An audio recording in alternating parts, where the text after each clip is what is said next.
여보, 지금 옆에 있는 저 여자는 누구야? 뭐 회사 동료라니까 왜 호들갑이야? 태식 씨, 여기 앉으세요. 제가 좋아하는 반찬도 챙겨 드릴게요. 뭐라고? 이게 무슨 소리야, 당신들? 무슨 사이야? 그래, 맞다. 난 이 여자랑 사랑해. 이제 숨기고 싶지도 않아. 잔치 한복판에서 벌어진 충격적인 고백.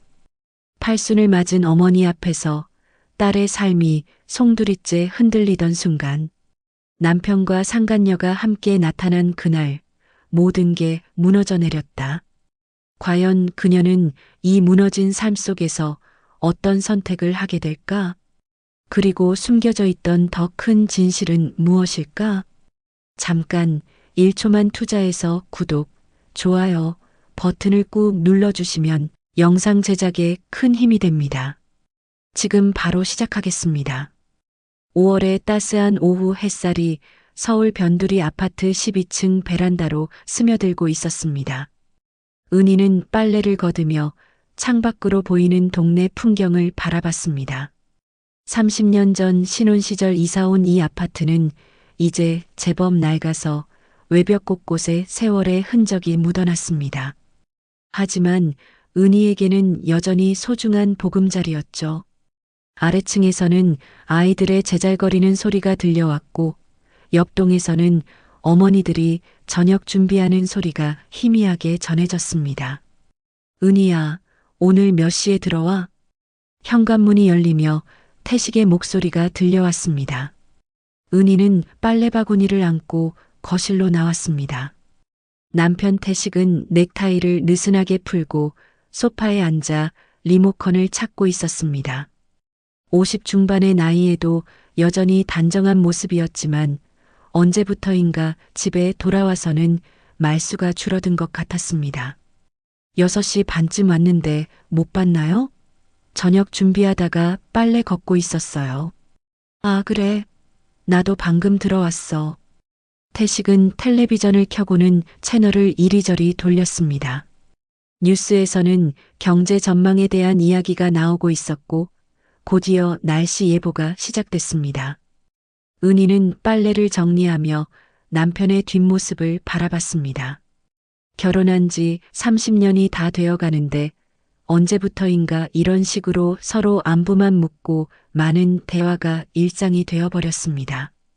예전엔 회사 일이며 학교 일이며 서로 하루 있었던 일들을 자세히 나누곤 했는데 말이죠. 저녁 뭐 드실래요? 아무거나. 간단한 걸로. 김치찌개 어때요? 돼지고기 있어서. 아니면 된장찌개도 끓일 수 있어요. 김치찌개로 해. 네, 알겠어요. 그럼 밥도 새로 지을게요. 아침에 지은 밥이 좀 딱딱해졌거든요. 응. 짧은 대답 뒤에 찾아온 정적. 은희는 부엌으로 향하며 마음 한편이 텅 빈 듯한 기분을 느꼈습니다.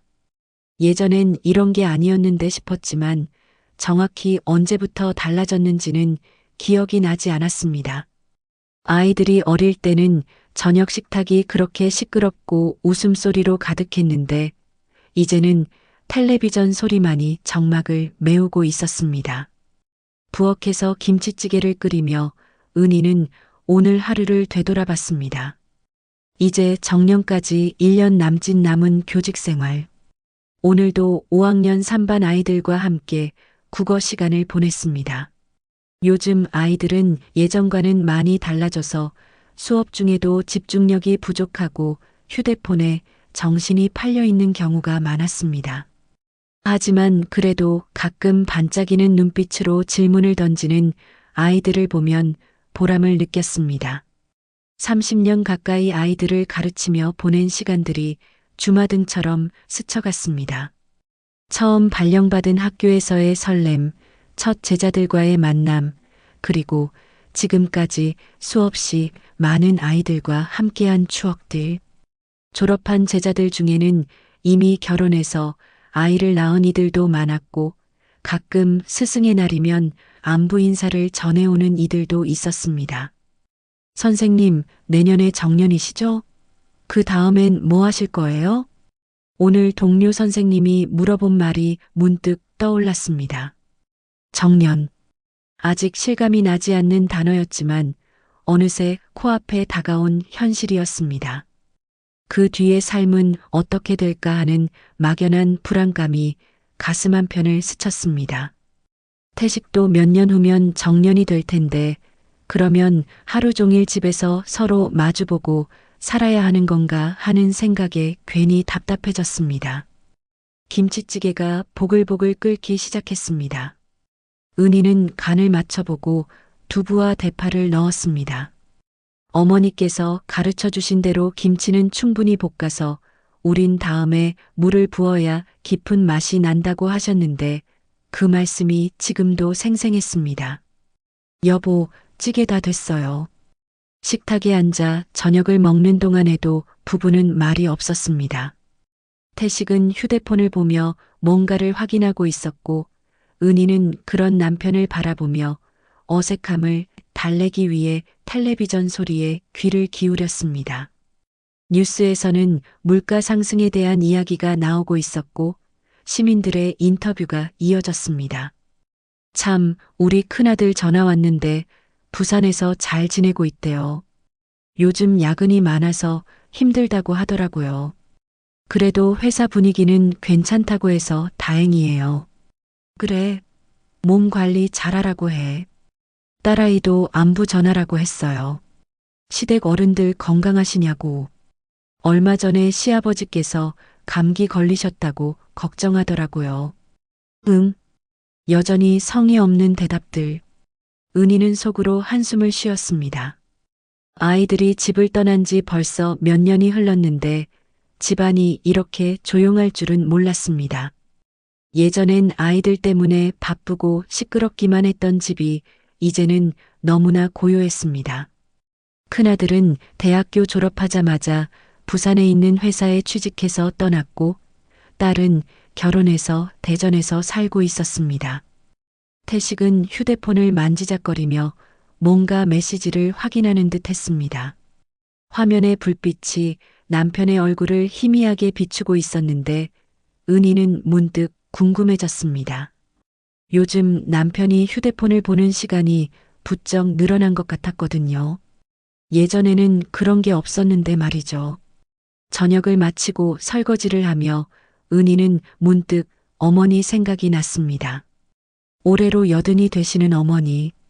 몇 달 전부터 팔순 잔치를 어떻게 치를지 고민하고 있었습니다. 어머니는 평소에 그런 거 할 필요 없다. 돈 아껴라라고 말씀하시지만 은희는 꼭 해드리고 싶었습니다. 여보, 어머니 팔순 잔치 말인데요. 거실에서 뉴스를 보고 있던 태식이 고개를 돌렸습니다. 언제 하려고? 다음 달 어머니 생신날이요. 5월 15일이니까 한 달 남았어요. 동네 유명한 한정식집에 예약해서 친척들도 다 모시고 제대로 해드리려고 해요. 어머니가 평생 고생만 하셨으니까 이번만큼은 정성껏 준비하고 싶어요. 그래, 알았어. 너 알아서 해. 또다시 무심한 반응. 은희는 실망감을 감추며 설거지를 마저 했습니다. 평생 시어머니께 잘해드렸던 은희였기에 팔순 잔치만큼은 정성껏 준비하고 싶었는데 남편의 관심 없는 태도가 서운했습니다. 함께 초대할 사람 명단도 짜고 메뉴도 고르고 어머니께 입혀드릴 한복도 준비해야 하는데 혼자서 다 해야 하나 싶어서 마음이 무거웠습니다. 친척들한테 연락은 제가 돌릴게요. 큰아들이랑 딸아이한테도 미리 말해뒀고요. 그때 꼭 와야 한다고 했더니 벌써부터 휴가 내놓겠다고 하더라고요. 응, 그래. 태식은 여전히 텔레비전 화면만 바라보고 있었습니다. 은희는 더 이상 말을 이어가지 않았습니다. 밤이 깊어갈수록 집안은 더욱 조용해졌습니다. 태식은 10시쯤 되니까 일찍 잠자리에 들었고 은희는 혼자 거실에 앉아 따뜻한 차를 마시며 하루를 정리했습니다. 창밖으로는 아파트 단지의 불빛들이 반짝이고 있었고 멀리서는 자동차 소리가 희미하게 들려왔습니다. 늦은 시간인데도 몇몇 집에는 아직 불이 켜져 있었습니다. 이젠 서로한테 말 붙이는 것도 귀찮아졌나? 속으로 중얼거리며 은희는 찻잔을 들었습니다. 따뜻한 차가 목으로 넘어가면서 마음이 조금 편안해졌습니다. 결혼 초기에 다정했던 시절이 그립기도 했지만 이제 와서 어쩔 수 없는 일이라는 생각이 들었습니다. 나이가 들면서 서로에게 익숙해진 것일 뿐이라고 스스로를 위로했습니다. 주변 부부들도 다들 비슷하게 살아가고 있으니까 말이죠. 하지만 가끔은 예전처럼 서로의 하루 일과를 자세히 나누고 미래에 대한 계획도 함께 세우고 싶다는 생각이 들기도 했습니다. 정년 후에는 어떻게 살아갈지, 아이들이 모두 독립한 지금 부부가 함께 할 수 있는 일은 뭐가 있을지 같은 이야기 말이죠. 그래도 팔순 잔치는 꼭 성대하게 해드려야지. 어머니가 평생 고생하셨으니 은희는 마음속으로 다짐했습니다. 어머니는 일제강점기인 1945년에 태어나 해방과 한국 전쟁을 겪으며 온갖 고생을 다 하신 분이었습니다. 6남매를 키우시느라 당신 자신은 늘 뒷전이었던 어머니. 아버지가 일찍 돌아가신 후에는 혼자서 자식들을 다 키우느라 얼마나 고생이 많으셨는지 모릅니다. 이제라도 자식들이 정성껏 모셔드려야 한다는 생각이 들었습니다. 내일부터는 본격적으로 잔치 준비를 해야겠다고 생각하며 은희는 찻잔을 씻었습니다. 한정식 집에 가서 메뉴도 정하고 친척들에게 연락도 돌리고 어머니 한복도 맞춰드려야 했습니다. 혼자 준비하기엔 할 일이 너무 많았지만 어머니를 위해서라면 충분히 해낼 수 있을 것 같았습니다. 불을 끄고 침실로 들어서며 은희는 이미 잠든 남편을 바라봤습니다. 30년을 함께 산 남편이지만 언제부터인가 마음의 거리가 멀어진 것 같았습니다. 하지만 이것도 세월이 흘러 자연스러운 일이라고 생각하며 은희는 조용히 이불을 덮었습니다. 내일은 팔순 잔치 준비를 본격적으로 시작해야겠다는 생각과 함께 은희의 하루가 저물어 갔습니다.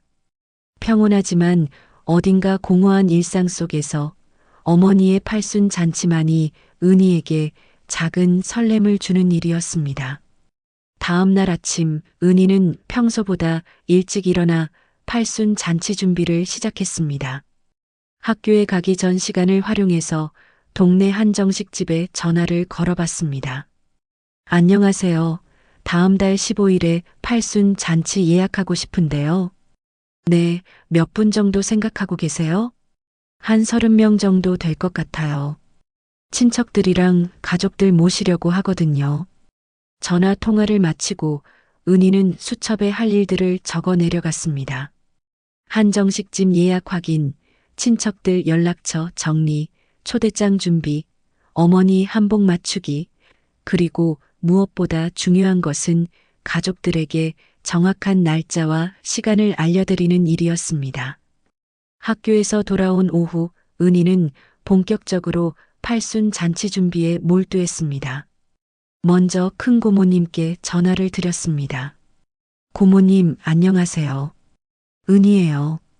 어머니 팔순 잔치 말씀드리려고 전화드렸어요. 아이고, 벌써 우리 형님이 팔순이야? 세월 참 빠르네. 언제 하려고? 다음 달 15일 일요일 낮 12시예요. 동네 청소란 정식에서 하려고 해요. 꼭 오셔야 해요. 그래. 꼭 갈게. 우리 형님 팔순인데 안 갈 수가 있나? 고모님과의 통화를 마치고 은희는 계속해서 친척들에게 연락을 돌렸습니다. 작은아버지, 고모부, 사촌 형님들까지 일일이 전화를 걸어 초대의 말씀을 전했습니다. 모두들 기꺼이 참석하겠다고 해주셔서 마음이 뿌듯했습니다. 저녁 시간이 되자 태식이 돌아왔습니다. 은희는 남편에게 오늘 하루 준비한 내용을 알려드리고 싶었습니다. 여보, 오늘 잔치 준비 많이 했어요. 한정식 집도 예약했고 친척분들께도 다 연락드렸어요. 태식은 넥타이를 풀며 대답했습니다. 그래, 수고했어. 그런데 초대장 명단을 같이 봐주세요. 혹시 빠진 분이 있을 수도 있고 회사분들 중에서도 모실 분 있으면 말씀해 주세요. 은희는 정성스럽게 작성한 초대 명단을 태식에게 건넸습니다. 하지만 태식은 휴대폰을 만지작거리며 제대로 보지도 않았습니다. 너 알아서 해. 난 바빠. 그 순간 은희의 눈에 태식의 휴대폰 화면이 잠깐 보였습니다. 메시지 목록에 여러 이름들이 나열되어 있었는데 그 중에서 미영이라는 낯선 여자 이름이 눈에 띄었습니다. 은희는 순간 가슴이 철렁했지만 곧 스스로를 진정시켰습니다. 회사 동료겠지. 내가 괜히 의심하는 거야. 하지만 마음 한편에서는 불안함이 스멀스멀 피어올랐습니다. 요즘 태식이 늦게 들어오는 날이 부쩍 늘었고 집에서도 휴대폰만 들여다보고 있었거든요. 그래도 30년을 함께 산 남편인데 설마 그런 일이 있을까 싶어서 애써 의심을 떨쳐냈습니다. 그럼 제가 알아서 할게요. 대신 그날은 꼭 일찍 오세요. 어머니께서 아들이 늦으면 섭섭해 하실 거예요. 응, 알았어. 태식은 여전히 휴대폰에만 집중하고 있었습니다. 화면을 보는 남편의 표정에서 묘한 미소가 번졌다가 사라지는 것을 은희는 놓치지 않았습니다. 하지만 직접 묻기는 어려웠습니다.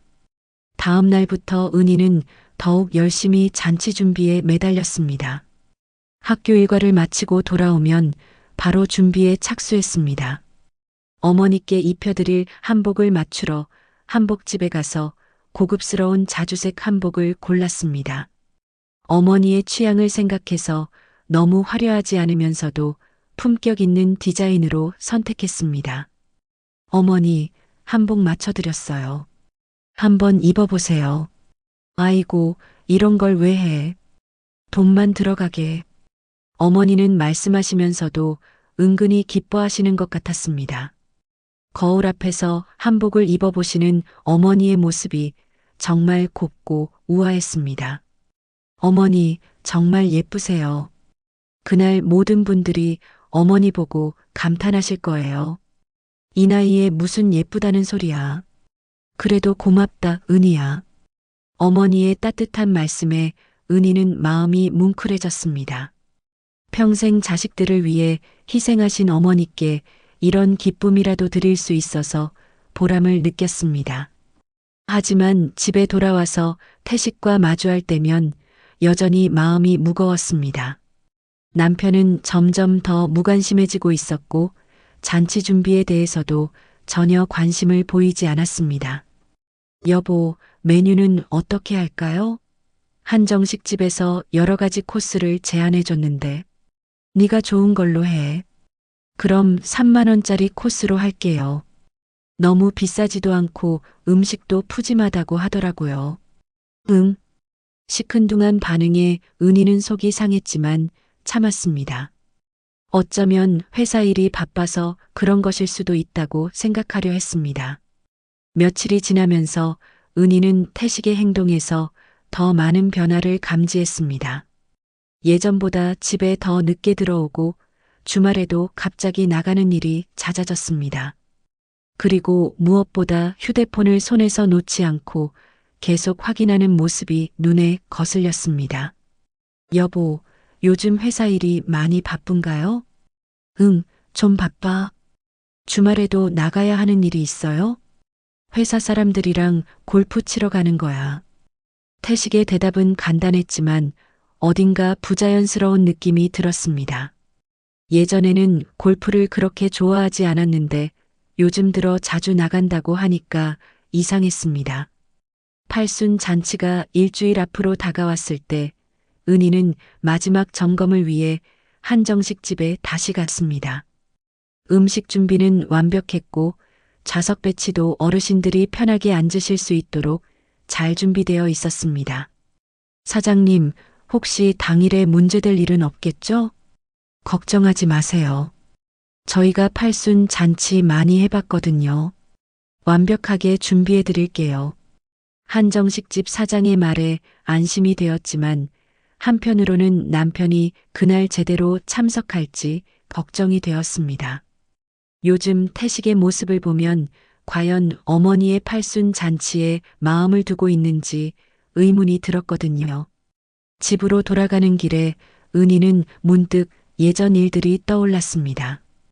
결혼 초기에는 남편과 함께 어머니께 안부 인사를 드리러 갔을 때 태식이 얼마나 다정하고 예의 바른 사위였는지 모릅니다. 어머니도 우리 사위만큼 좋은 사람 없다고 자랑하시곤 했었는데 언제부터 이렇게 달라진 걸까요? 내가 너무 예민하게 생각하는 건 아닐까? 은희는 스스로를 달래려 했습니다. 결혼 생활이 길어지면서 서로에게 익숙해지는 건 당연한 일이라고 생각하려 했습니다. 하지만 마음 깊은 곳에서는 무언가 잘못되고 있다는 불안감을 떨칠 수 없었습니다. 그날 저녁 태식이 또다시 늦게 들어왔습니다. 술 냄새가 나는 것으로 봐서 회식을 했나 보다 싶었지만 예전처럼 회식 이야기를 자세히 해주지는 않았습니다. 여보, 팔순 잔치가 이번 주 일요일이에요. 꼭 기억해 두세요. 응, 알고 있어. 그날은 정말 중요한 날이니까 일찍 와주세요. 어머니께서 얼마나 기다리고 계신지 몰라요. 알았다고 했잖아. 태식의 목소리에는 짜증이 섞여 있었습니다. 은희는 더 이상 말하지 않았습니다. 하지만 마음속으로는 그날 무사히 잔치가 치러질 수 있을까 하는 걱정이 커져갔습니다. 밤늦게 태식이 잠든 후 은희는 거실에 앉아 팔순 잔치 준비물들을 다시 한번 점검했습니다. 초대장, 선물 목록, 한정식집 예약 확인서, 어머니 한복, 모든 것이 완벽하게 준비되어 있었습니다. 하지만 정작 가장 중요한 남편의 마음은 어디에 있는지 알 수 없었습니다. 그래도 어머니를 위해서라면 그날만큼은 제대로 해줄 거야. 은희는 마지막까지 남편을 믿어보기로 했습니다. 30년을 함께 산 부부인데 어머니의 팔순 잔치에서만큼은 예전의 다정한 모습을 보여줄 거라고 기대했습니다. 하지만 마음 한편에서는 계속해서 불안감이 맴돌고 있었습니다. 팔순 잔치 당일 아침 은희는 새벽 5시에 잠에서 깼습니다. 긴장 때문인지 평소보다 훨씬 일찍 눈이 떠졌습니다. 창밖으로는 이른 아침 햇살이 스며들고 있었고 오늘이 어머니의 특별한 날이라는 생각에 마음이 설렜습니다. 어머니, 일어나셨어요? 어머니 방으로 가보니 벌써 일어나 앉아 계셨습니다. 평소에도 일찍 일어나시는 분이지만 오늘은 더욱 일찍 잠에서 깨셨나 봅니다. 은희야, 너무 일찍 일어났구나. 괜히 소란스럽게 하는 것 같아서 미안해. 무슨 말씀이세요? 오늘은 어머니 날인데요. 이제 씻으시고 한복 입으세요. 정말 예쁘게 차려드릴게요. 은희는 어머니를 모시고 정성스럽게 준비를 시작했습니다. 먼저 머리를 곱게 빗어드리고 화장도 연하게 해드렸습니다. 그리고 며칠 전 맞춰드린 자주색 한복을 입혀드렸습니다. 거울 속의 어머니는 정말 아름다우셨습니다. 어머니, 정말 곱세요. 오늘 모든 분들이 어머니 보고 감탄하실 거예요. 이 나이에 무슨... 그래도 고맙구나, 은희야. 내가 이렇게 정성껏 준비해주니까 고마워. 어머니의 눈가에 살짝 눈물이 맺혔습니다. 은희도 덩달아 울컥했지만 참았습니다. 오늘은 기쁜 날이니까 웃어야 한다고 생각했습니다. 한편 태식은 늦잠을 자고 있었습니다. 은희는 남편을 깨우러 갔습니다. 여보, 일어나세요. 오늘 어머니 팔순 잔치 날이에요. 몇 시야? 9시예요. 11시까지는 한정식 집에 가야 해요. 태식은 대충 일어나서 씻으러 갔습니다. 평소보다 별로 서두르는 기색이 없어서 은희는 조금 답답했습니다. 이런 중요한 날인데 왜 이렇게 무심할까 싶었습니다. 여보, 정장 입으세요. 오늘은 정식 행사니까. 알았어. 태식은 성의 없이 대답하며 옷을 갈아입었습니다. 그런데 갑자기 휴대폰이 울렸습니다. 태식은 재빨리 전화를 받았습니다. 여보세요?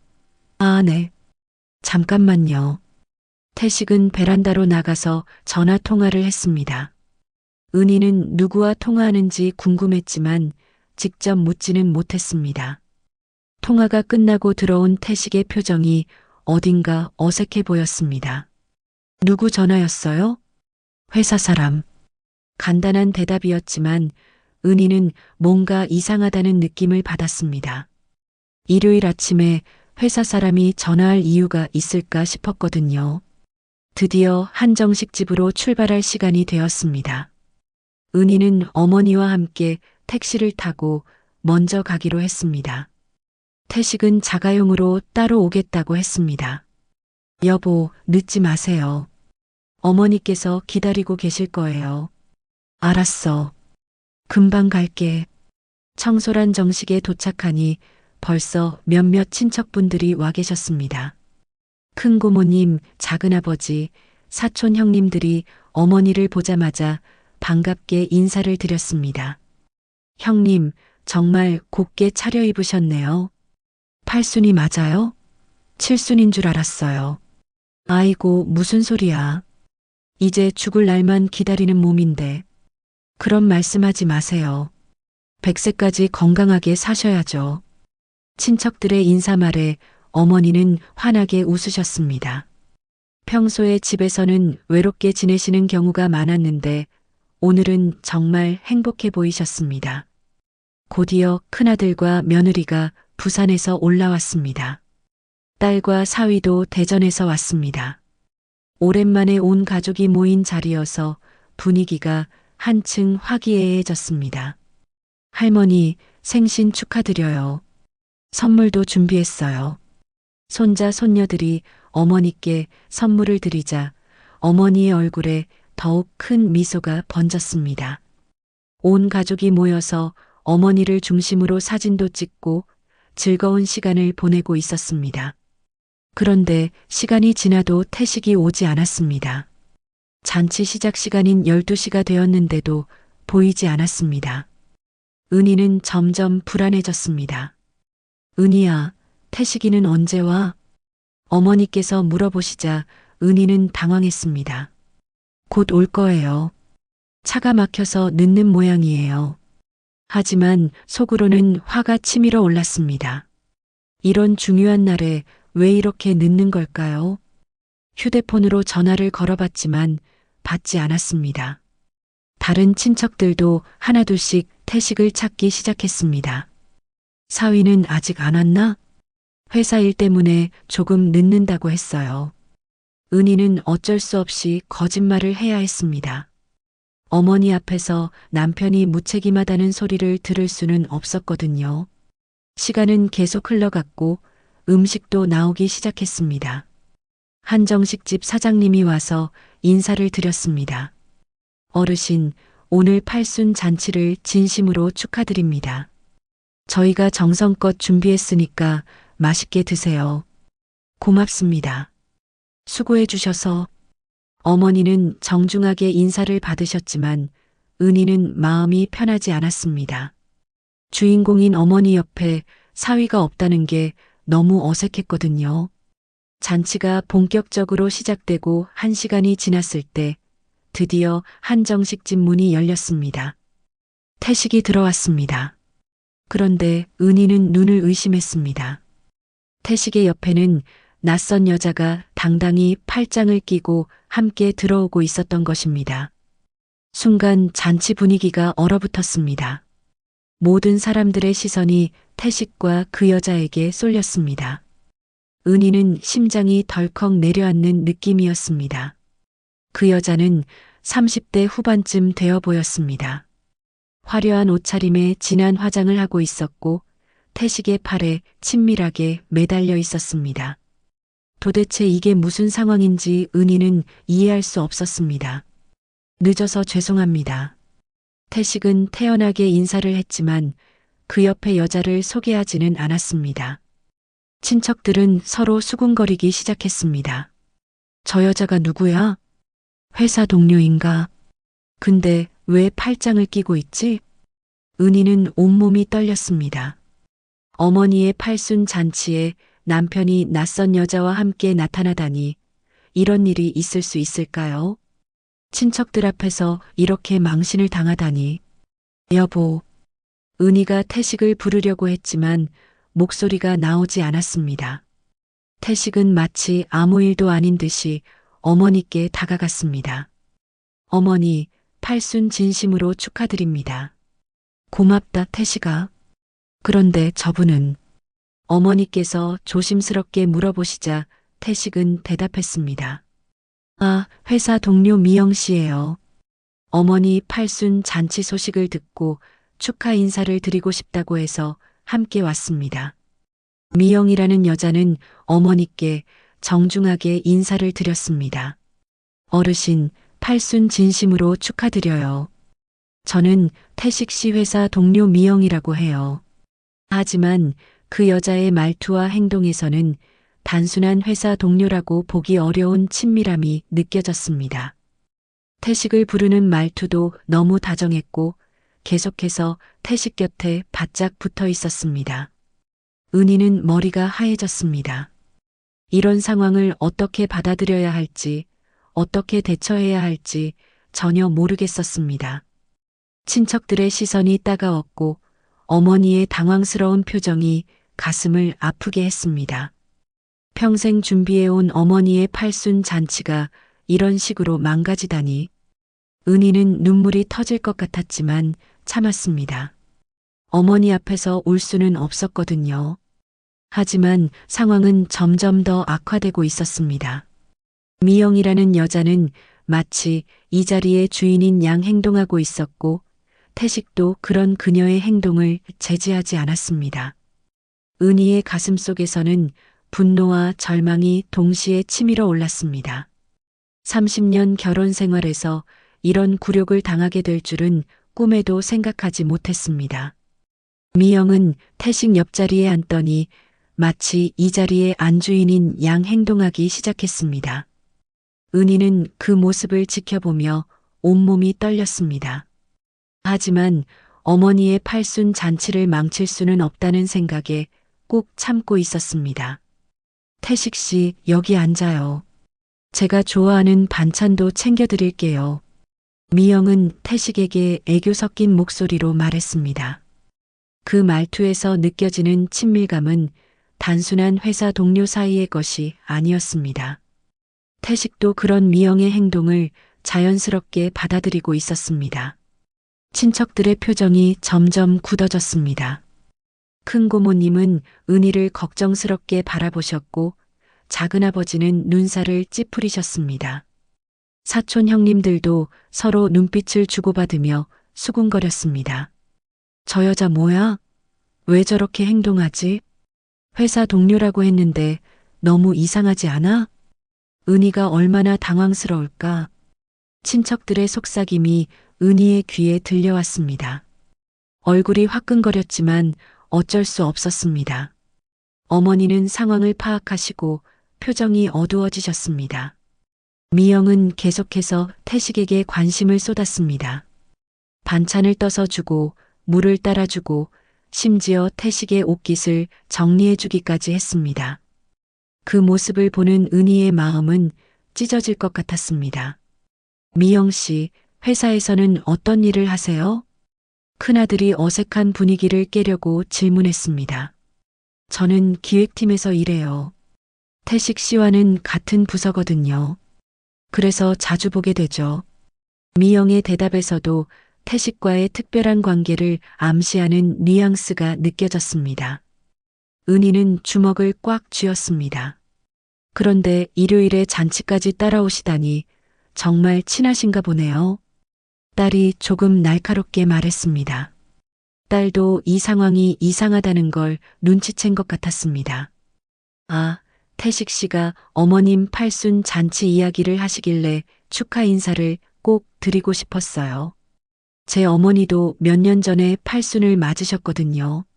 미영은 태연하게 대답했지만 그 말이 더욱 상황을 이상하게 만들었습니다. 회사 동료의 시어머니 팔순 잔치에 이렇게 적극적으로 참석할 이유가 있을까요? 잔치가 진행되는 동안 미영은 계속해서 태식에게 달라붙어 있었습니다. 음식을 먹을 때도 대화를 나눌 때도 항상 태식 곁에서 떨어지지 않았습니다. 심지어 태식의 팔을 만지고 어깨에 손을 올리는 등 지나치게 친밀한 스킨십을 보였습니다. 어머니의 얼굴은 점점 어두워졌습니다. 팔순 잔치의 주인공이신데도 분위기가 이상해지니까 기분이 상하셨나 봅니다. 은희는 어머니가 걱정되어서 다가갔습니다. 어머니, 괜찮으세요? 응, 괜찮다. 그런데 은희야. 어머니는 무언가 말씀하려다가 멈추셨습니다. 아마도 이 상황에 대해 묻고 싶으셨겠지만 많은 사람들 앞에서는 말하기 어려우셨을 겁니다. 한편 미영은 더욱 대담해졌습니다. 태식과 대화할 때 목소리를 높여서 주변 사람들도 다 들을 수 있게 했습니다. 태식 씨, 지난번에 같이 간 그 레스토랑 정말 좋았어요. 다음에 또 가요. 이 말을 들은 순간 은희는 심장이 멎는 것 같았습니다. 남편이 다른 여자와 레스토랑에 함께 갔다는 얘기였습니다. 그것도 한 번이 아니라 여러 번 간 것 같았습니다. 친척들도 이제는 더 이상 참을 수 없다는 표정이었습니다. 특히 사촌 형님 중 한 분은 술을 좀 드신 상태여서 참지 못하고 말했습니다. 아니, 저 여자 뭐야? 내 연녀 아냐?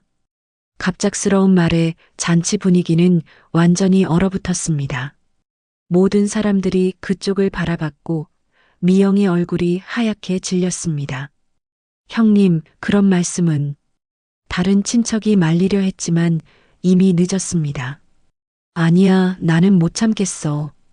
우리 은희가 평생 고생해서 이 잔치 준비했는데 저런 여자를 데리고 와서 망치다니. 말이 되냐? 술 취한 사촌 형님의 목소리는 점점 커졌습니다. 다른 손님들도 이쪽을 쳐다보기 시작했습니다. 은희는 온몸이 떨렸습니다. 어머니의 팔순 잔치가 이렇게 망가지다니. 평생 이런 굴욕을 당할 줄은 꿈에도 생각하지 못했습니다.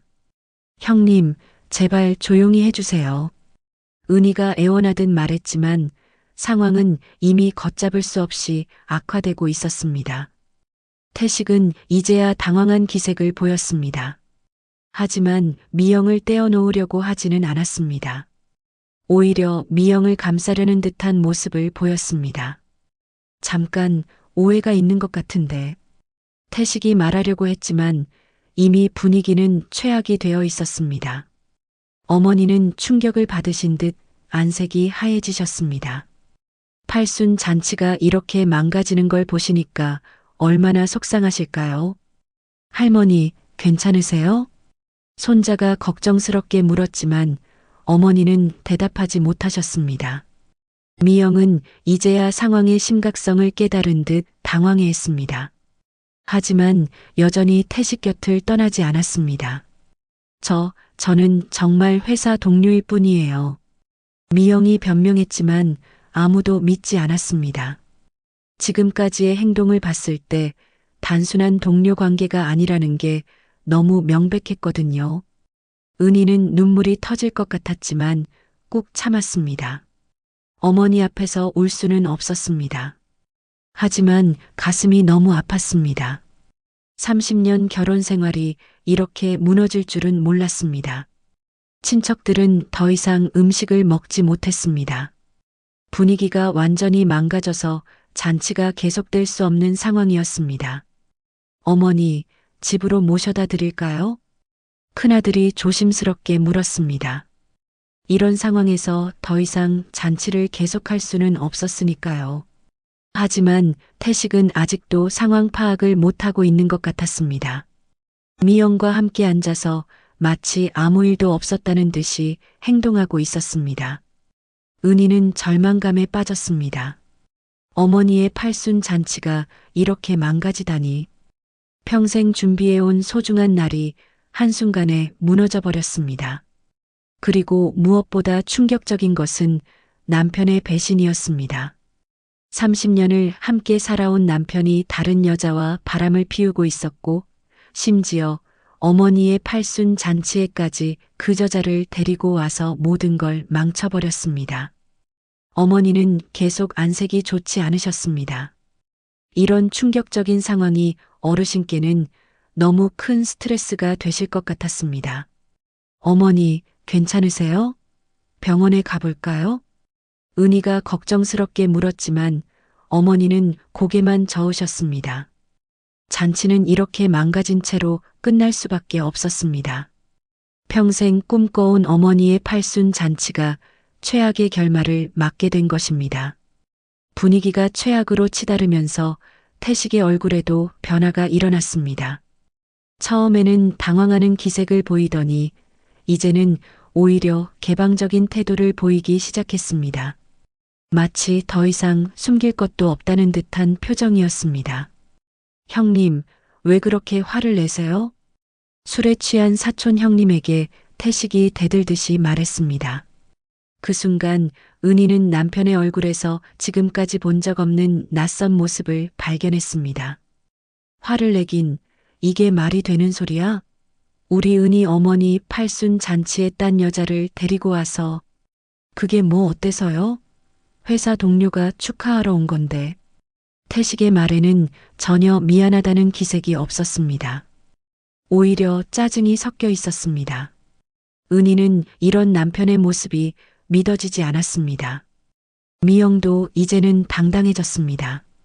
처음에는 당황하는 기색을 보이더니 태식이 자신을 감싸는 것을 보자 오히려 더 적극적으로 나서기 시작했습니다.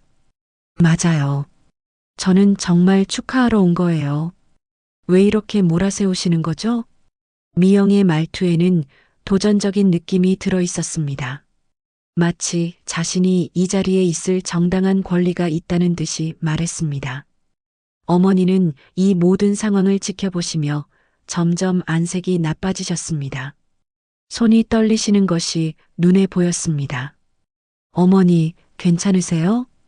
큰아들이 다가가서 어머니를 부축했습니다. 하지만 어머니는 이미 충격으로 인해 기력이 빠져 보이셨습니다. 그때 태식이 갑자기 일어서서 큰 소리를 쳤습니다. 그래, 맞다.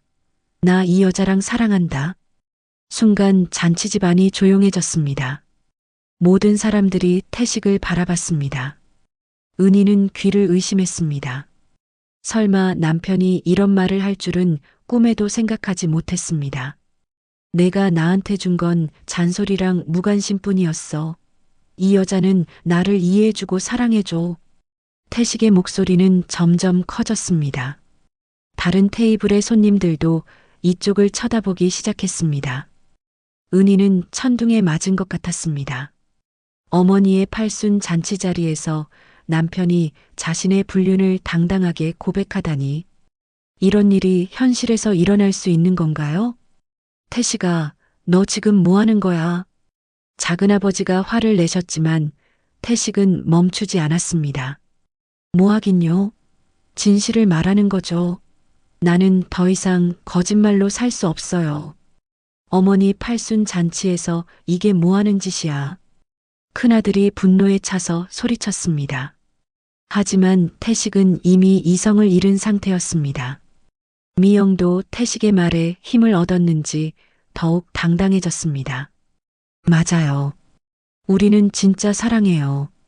더 이상 숨길 필요 없어요. 이 말을 들은 순간 어머니가 갑자기 몸을 흔들거리시더니 의자에서 쓰러지셨습니다.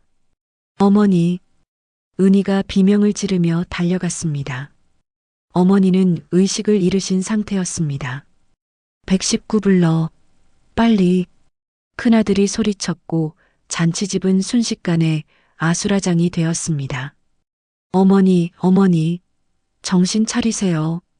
은희는 어머니를 부축하며 울부짖었습니다. 팔순을 맞으신 어르신께 이런 충격이 얼마나 클까요? 구급차가 오기까지의 시간이 영원처럼 느껴졌습니다. 친척들은 모두 어머니 주변으로 몰려와서 걱정스럽게 지켜봤습니다. 태식과 미영은 이 상황을 보고서야 사태의 심각성을 깨달은 듯 했습니다.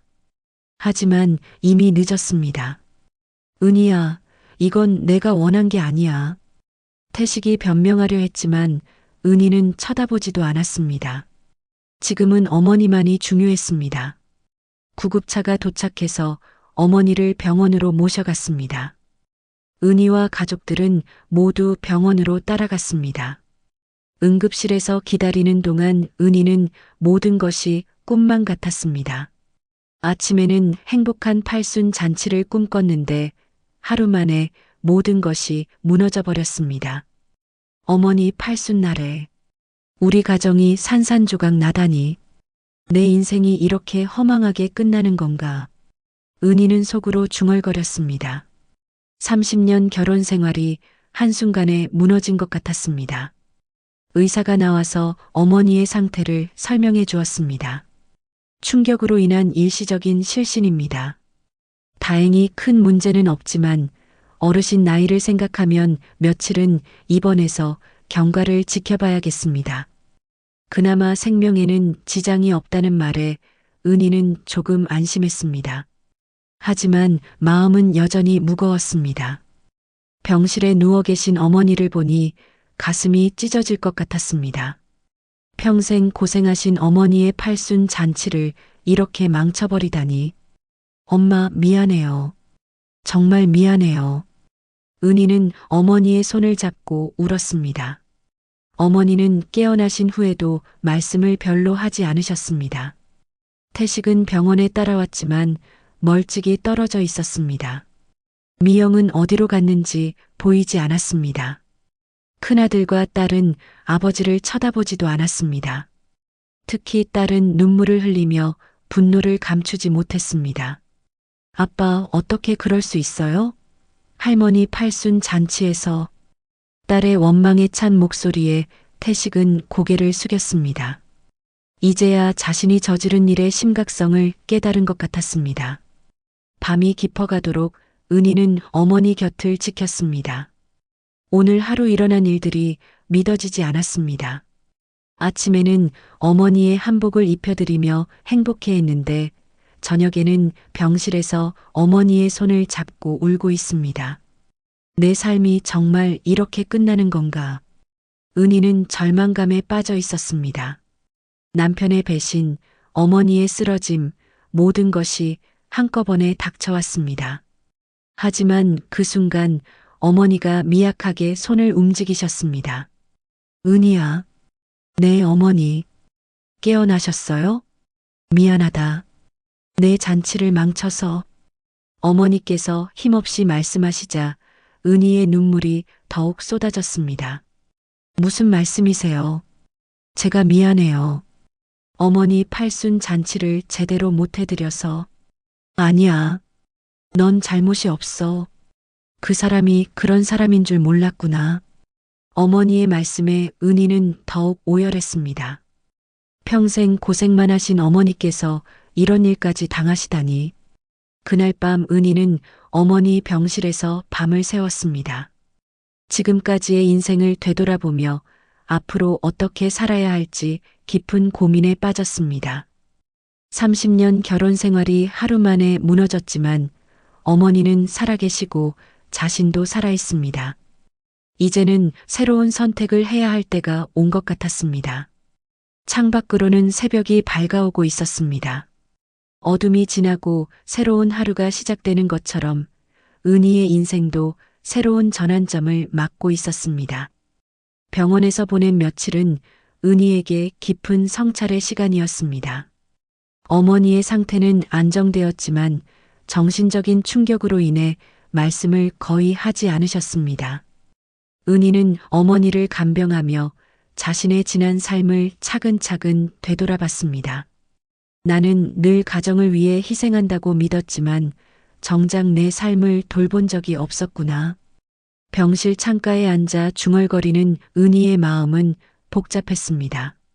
30년을 남편과 아이들, 그리고 시어머니를 위해 살아왔는데 정작 자신은 어떤 사람인지 모르겠다는 생각이 들었습니다. 태식은 그 후로 몇 번 병원에 왔지만 은희와 제대로 된 대화를 나누지 못했습니다. 아이들도 아버지와 말을 하지 않았고 분위기는 냉랭하기만 했습니다. 어머니가 퇴원하신 후 은희는 본격적으로 자신의 문제와 마주하기로 했습니다. 먼저 학교 동료의 소개로 상담센터를 찾아갔습니다. 처음 상담 받으러 오셨어요? 상담사는 따뜻한 미소로 은희를 맞아주었습니다. 은희는 긴장한 채로 자리에 앉았습니다. 네. 사실 이런 곳에 와본 적이 없어서 어떻게 해야 할지 모르겠어요. 괜찮아요. 편하게 말씀해 주세요. 무엇 때문에 힘드신가요? 은희는 망설이다가 조심스럽게 입을 열었습니다. 남편이 바람을 피웠어요. 그것도 어머니 팔순 잔치에서 그 여자를 데리고 와서 모든 걸 망쳤습니다. 상담사는 고개를 끄덕이며 은희의 이야기를 들어주었습니다. 은희는 차근차근 그날의 일과 지금까지의 결혼 생활에 대해 털어놓았습니다. 지금 어떤 기분이세요? 화가 나기도 하고 슬프기도 하고, 그런데 이상하게 뭔가 해방된 느낌도 들어요. 그동안 뭔가 답답했는데 이제야 그 이유를 알 것 같아요. 그런 감정들이 모두 자연스러운 거예요. 지금까지 자신을 돌보지 못했다고 하셨는데 구체적으로 어떤 의미인가요? 은희는 잠시 생각에 잠겼습니다. 결혼하고 나서 늘 누군가의 아내, 누군가의 엄마, 누군가의 며느리로만 살았어요. 내가 뭘 좋아하는지, 뭘 하고 싶은지도 생각해 본 적이 없었던 것 같아요. 상담을 받고 집으로 돌아오는 길에 은희는 마음이 조금 가벼워졌습니다. 누군가에게 속마음을 털어놓는다는 것이 이렇게 위로가 되는 줄 몰랐습니다. 며칠 후 은희는 오랫동안 연락하지 않았던 대학 동창들을 만났습니다. 예전 반 친구였던 영자가 먼저 연락을 해왔습니다. 은희야, 오랜만이야. 어떻게 지내? 영자야, 나도 반가워. 잘 지내고 있어. 동창회 모임에서 은희는 오랜만에 진짜 웃음을 되찾았습니다. 친구들은 각자의 인생을 살아가며 다양한 경험을 하고 있었습니다.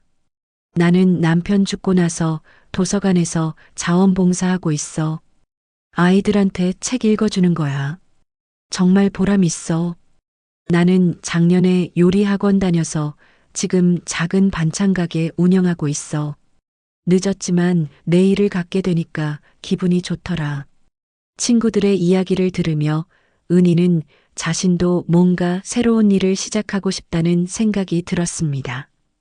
너희들 정말 멋있다. 나는 그동안 너무 수동적으로 살았던 것 같아.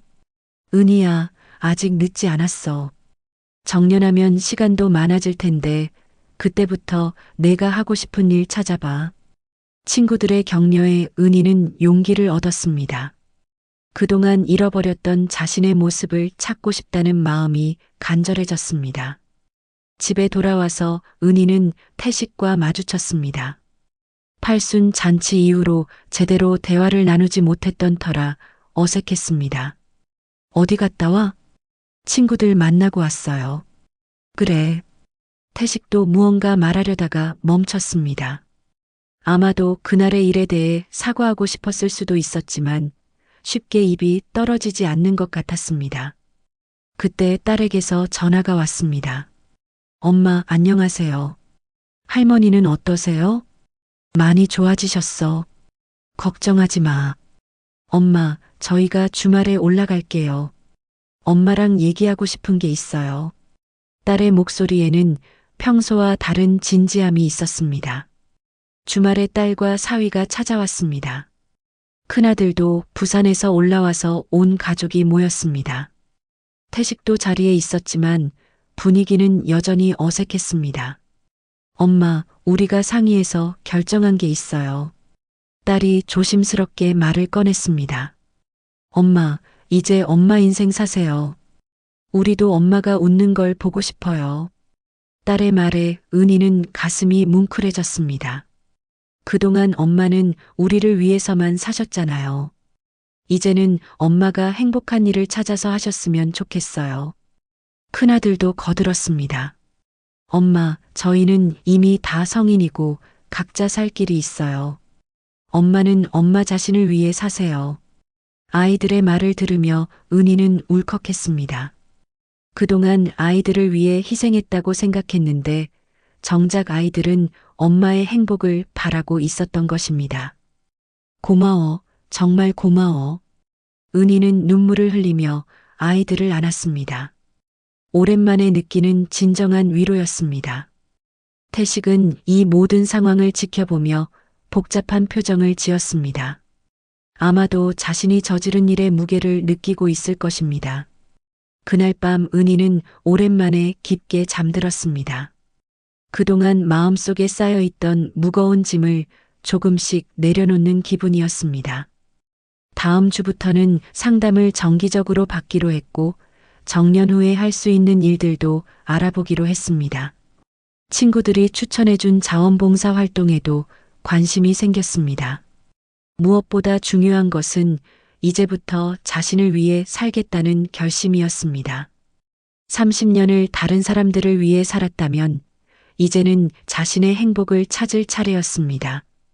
어머니도 점차 회복되시면서 은희의 변화를 응원해 주셨습니다. 은희야, 내가 웃는 얼굴을 오랜만에 보니까 마음이 놓인다. 어머니, 이제부터는 정말 행복하게 살아볼게요. 은희는 결심했습니다. 삶이 무너진 것이 아니라 새로운 시작이라고 생각하기로 했습니다. 그동안 잃어버렸던 자신을 찾아가는 여행을 시작할 때가 온 것입니다. 한 달이 지난 어느 날, 은희는 마침내 태식과 미영을 직접 만나기로 결심했습니다. 그동안 상담을 받으며 마음의 정리를 어느 정도 끝낸 상태였고, 이제는 현실과 정면으로 마주할 준비가 되었다고 생각했습니다. 태식 씨, 미영 씨와 함께 만나서 이야기했으면 좋겠어요. 은희가 차분하게 말하자 태식은 당황한 기색을 보였습니다. 갑자기 왜 그래? 무슨 얘기를 하려고? 이제 정리할 때가 됐잖아요. 이렇게 애매하게 지낼 수는 없어요. 은희의 목소리에는 이전과는 다른 단호함이 있었습니다. 상담을 받으며 자신의 감정을 정리하고 앞으로의 삶에 대해 깊이 생각해 본 결과였습니다. 며칠 후 동네 조용한 카페에서 세 사람이 만났습니다. 은희는 일부러 사람들이 많이 오지 않는 시간대를 골랐습니다. 이런 대화는 조용한 곳에서 해야 한다고 생각했거든요. 미영은 팔순 잔치 때와는 다른 모습이었습니다. 화려한 화장 대신 수수한 차림이었고 표정도 어딘가 불안해 보였습니다. 미영 씨, 처음 제대로 인사드리네요. 은희가 담담하게 말했습니다. 예상과 달리 화를 내거나 감정적으로 나오지 않자 미영은 더욱 당황스러워했습니다. 그때 일은 정말 죄송했어요. 죄송하다는 말보다는 솔직한 이야기를 들었으면 좋겠어요. 언제부터 태식 씨와 만나셨나요? 은희의 직접적인 질문에 미영은 태식을 쳐다봤습니다. 태식도 어쩔 줄 몰라 하며 고개를 숙였습니다. 작년 가을부터요. 회사에서 같은 프로젝트를 하게 되면서 자주 만나게 됐어요. 그래서 사랑하게 됐다는 거죠? 네. 하지만 저희도 이렇게 될 줄은 몰랐어요. 미영의 대답을 들으며 은희는 묘하게 마음이 평온했습니다. 예상했던 분노나 절망감보다는 오히려 시원한 느낌이 들었습니다. 태식 씨는 어떻게 생각하세요? 은희가 남편을 바라보며 물었습니다. 태식은 한참 동안 말을 하지 못했습니다. 미안해, 은희야. 정말 미안해. 미안하다는 말은 이미 충분히 들었어요. 이제 앞으로 어떻게 할 건지가 중요하죠.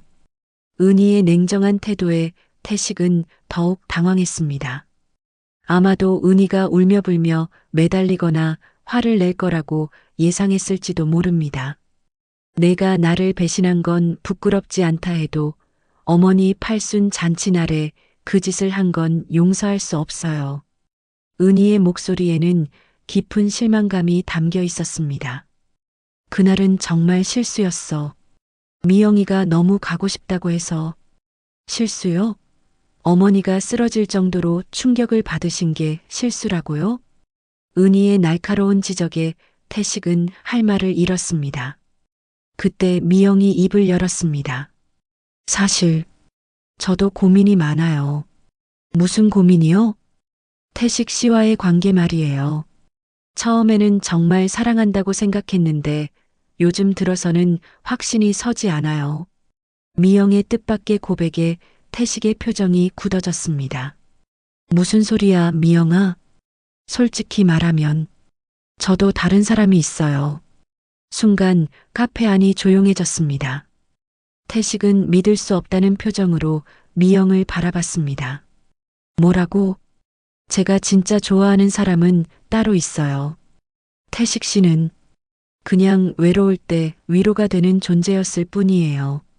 미영의 차가운 말에 태식은 완전히 충격을 받았습니다. 자신이 가정을 버리고 선택한 여자가 자신을 진심으로 사랑하지 않았다는 사실을 깨달은 것입니다. 미영아, 너 지금 뭐 하는 거야? 미안해요, 태식 씨. 하지만 이게 진실이에요. 은희는 이 상황을 지켜보며 복잡한 감정이 들었습니다. 남편이 배신당하는 모습을 보니 안타깝기도 했지만 한편으로는 자업자득이라는 생각도 들었습니다. 그럼 그동안 저한테 한 말들은 뭐였어요? 태식이 절망적인 목소리로 물었습니다. 그냥 그때그때 기분이었어요. 태식 씨가 가정적이고 안정적이라서 함께 있으면 편했거든요. 미영의 말은 점점 더 잔인해졌습니다. 태식은 자신이 모든 것을 잃었다는 사실을 깨달았습니다. 은희는 조용히 가방에서 봉투를 꺼냈습니다. 이게 뭐야? 이혼 서류요. 태식은 그제야 사태의 심각성을 완전히 이해했습니다. 은희야, 잠깐만. 다시 생각해보자.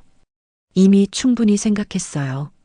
30년을 함께 살았지만 이제는 각자의 길을 가야 할 때인 것 같아요. 은희의 목소리는 흔들림이 없었습니다. 그동안의 상담과 성찰을 통해 내린 결론이었습니다. 미영 씨는 어떻게 하실 건가요? 저는 회사도 그만두고 새로운 곳에서 시작하려고 해요. 미영도 이미 결정을 내린 듯 했습니다. 태식만 홀로 당황하고 있었습니다. 은희야, 제발 한 번만 더 기회를 줘. 내가 잘못했어. 기회는 이미 충분히 드렸어요. 하지만 태식 씨는 어머니 팔순 잔치에서 그 기회를 스스로 걷어찼죠. 은희는 이혼 서류를 태식 앞에 놓았습니다. 천천히 읽어보시고 서명해 주세요. 재산 분할이나 다른 조건들은 모두 합리적으로 정리했어요. 태식은 서류를 들여다보며 손이 떨렸습니다. 자신이 잃게 될 것들의 목록을 보니 현실이 실감났습니다. 정말 이렇게 끝내야 하는 거야? 네. 이제 우리 각자 새로운 삶을 시작해야 해요. 은희는 일어서며 마지막으로 말했습니다. 미영 씨, 행복하세요. 그리고 태식 씨도 이제는 진짜 사랑을 찾으시길 바라요. 카페를 나서며 은희는 마음이 후련했습니다. 그동안 마음속에 쌓여있던 모든 것들을 정리한 기분이었습니다. 태식은 혼자 남아서 이혼 서류를 바라보며 자신이 저지른 일의 무게를 온전히 느꼈습니다. 모든 것을 잃은 지금에야 은희의 소중함을 깨달았지만 이미 너무 늦었습니다. 1년이 흘렀습니다. 봄이 다시 찾아온 어느 화창한 오후, 은희는 동네 문화센터에서 아이들에게 책을 읽어주고 있었습니다. 작은 도서관 한 구석에 마련된 동화 읽기 공간에서 6살부터 10살까지의 아이들이 은희 주변에 둘러앉아 있었습니다. 옛날 옛적에 한 할머니가 살고 계셨어요. 할머니는 매일 산에 나무를 캐러 다니셨는데 은희의 부드러운 목소리에 아이들은 빠져들어 있었습니다. 예전에 자신의 아이들에게 동화를 읽어주던 때처럼 은희는 목소리에 감정을 담아가며 이야기를 들려주었습니다. 선생님, 그 다음에는 어떻게 됐어요? 한 아이가 궁금해하며 물었습니다.